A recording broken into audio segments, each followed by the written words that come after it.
The importance of self-attention. When we follow the spiritual path, Maya, which is nothing but our own mind, tries to distract us in so many ways in order to divert our attention away from ourselves. As long as ego survives, its tendencies will persist to a greater or lesser extent, so we still have a residual liking to rise and experience things other than ourselves. But if we cling firmly to self and its awareness, eventually we can merge back forever in the source, that is the self.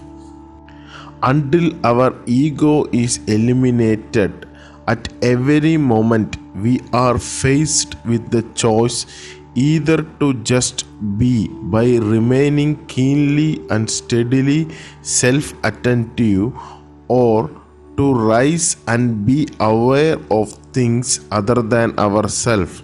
The most persistively we cling to being self-attentive, the more forcefully the bad tendencies will come in the form of thoughts. But to the extent that we perceive in being steadfastly self-attentive, thereby not allowing ourselves to be distracted by anything else, our bad tendency will be weakened and our good tendency will be strengthened.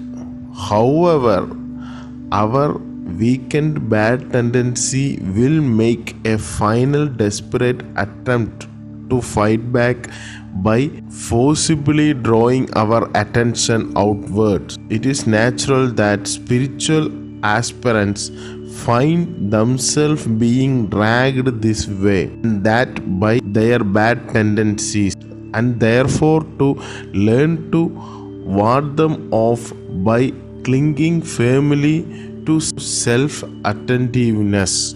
Thank you.